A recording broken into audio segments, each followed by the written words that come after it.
अल्बाफा को शुरू हुए ऑलमोस्ट एक साल होने वाले हैं एंड देखा जाए तो इसमें टोटल 27 चैप्टर्स आ चुके हैं जो कि काफी ज्यादा कम है। लेकिन इसके बावजूद भी अगर तुम करंट के चैप्टर्स रीड कर रहे हो तब तुम्हें पता होगा कि जो चीजें हैं वो कितनी ज्यादा फास्ट जा रही हैं। आई मीन बहुत ज्यादा फास्ट, क्योंकि पिछले कुछ चैप्टर्स में हमें काफी नई नई चीजें पता चल चुकी हैं, जैसे कि किंग हेरल्ड का पास्ट जो कि ओडा ने एक ही चैप्टर में खत्म कर दिया है। ऊपर से लोकी को कर्स्ड प्रिंस किसलिए बोला जाता है हमें इस बारे में भी पता चल चुका है। एंड तुम्हें ये मानना तो पड़ेगा, लोकी के पास्ट को जानने के बाद हम सभी लोग इमोशनल हो चुके हैं। बेचारे की हॉर्न्स एंड आंखों के चलते उसकी मदर ने उसको एक्सेप्ट करने से ही मना कर दिया। कहना पड़ेगा ये बैडी सही में गोल्ड डिगर है। लेकिन शॉकिंग चीज ये थी कि जो लोकी है उसने पैदा होने के बाद ही एक भालू को मार गिराया था, जो कि ये शो करता है कि वो कितना ज्यादा पावरफुल है। तो चलो बात करते हैं उन सभी टॉपिक्स के बारे में जो कि हमारे स्ट्रॉ हैट्स के साथ हो चुका है एल्बाफाक में आने के बाद। सबसे पहले हमारे स्ट्रॉ हैट्स का एनकाउंटर होता है एक फेक सन गॉड से, जो कि एक्चुअली में न्यू जेन जायंट पायरेट्स में से एक था, पर लेकिन सांची एंड जोरो मिलके उसका धूल चटा देते हैं। जिसके बाद चैप्टर 1130 में जाके हमें एल्बाफ का एक पूरा लुक मिलता है। साथ ही साथ जो हमारा लूफी है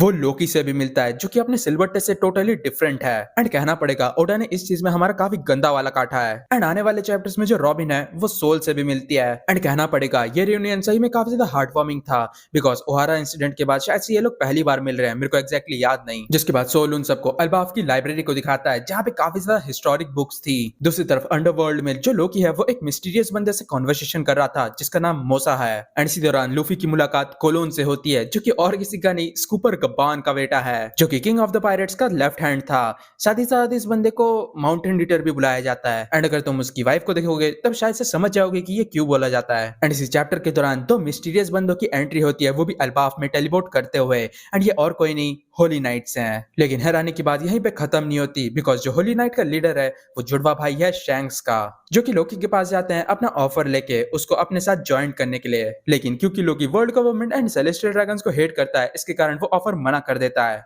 ऊपर से अपना बंदा तो रॉकडी ज़िबैक को आइडलाइज करता है, तो आप समझ जाओ कि ये किस खेत की मूली है। फाइनली चैप्टर 1138 में जाके हमको एक डबल स्प्रेड मिलता है, जहाँ पे कि first world, second world and third world के बारे में हमें और भी इंफॉर्मेशन दी जाती है। एंड फाइनली अगले चैप्टर में हमारा लूफी मिलता है यासान से, जो कि और कोई नहीं स्कूपर गवान है। एंड क्योंकि लूफी उसे नहीं जानता था, इसके कारण वहां पे उनके बीच में एक फाइट शुरू होती है, जो कि शुरू होते ही खत्म भी हो जाती है। एंड गवान भी काफी आसानी से लोकी के हैंडकफ की कीज दे देता है। एंड इसी चैप्टर में अल्बाफ में एंट्री होती है दो और होली नाइट्स की, जो कि सच बता रहा हूँ दिखने में काफी ज्यादा लग रहे हैं। दूसरी तरफ लूफी जब कीज लेके लोकी के पास पहुंचता है तब वो काफी ज्यादा हैरान हो जाता है, क्योंकि ये बंदा तो अधमरा हो चुका है। लेकिन जल्दी ही जो लोकी है वो अपनी पावर को डेमोन्स्ट्रेट करता है, वो रग्नीर को उठा के एकदम स्लैम करता है, जिसके कारण पेड़ में आग लग गई थी। एंड ये काफी बड़ा कमोशन भी खड़ा कर देता है। लेकिन दूसरी तरफ सन वर्ल्ड में चीजें काफी ज्यादा मेस्ड अप हो चुकी थी, क्योंकि होली नाइट्स ने अपनी पावर का यूज किया एंड इसके कारण काफी सारे मॉन्स्टर्स आ चुके थे। ऊपर से उन्होंने बच्चों को भी किडनैप कर लिया था, जिसके कारण कोई भी बंदा बच्चों को हाथ भी नहीं लगा पा रहा था। हमारे बाकी के जो स्ट्रॉ हैट्स हैं वो लोग भी फाइट बैक करने का ट्राई करते हैं, पर लेकिन उसका कोई फायदा नहीं था। एंड सभी लोग एकदम मुंह की खाते हैं। एंड ये चीज ये भी शो करता है कि हमारा जो स्ट्रॉ हैट्स का ग्रुप है ये बस तीन ही बंदों के भरोसे में चल रहा है।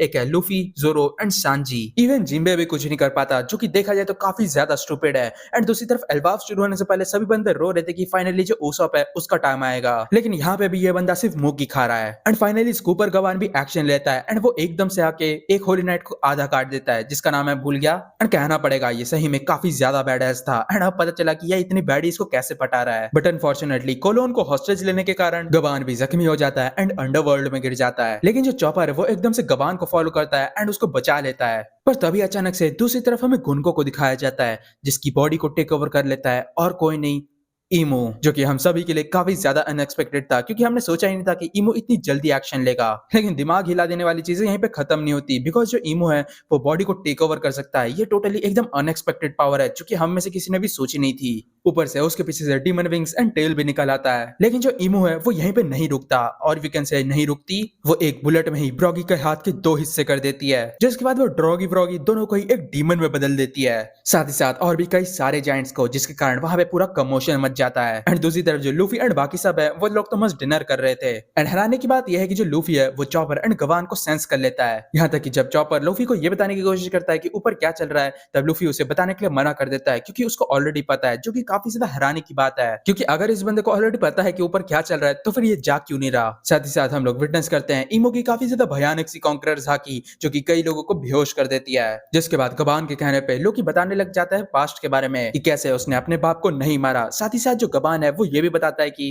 वो शैंक्स के साथ उस दिन वहीं पे था।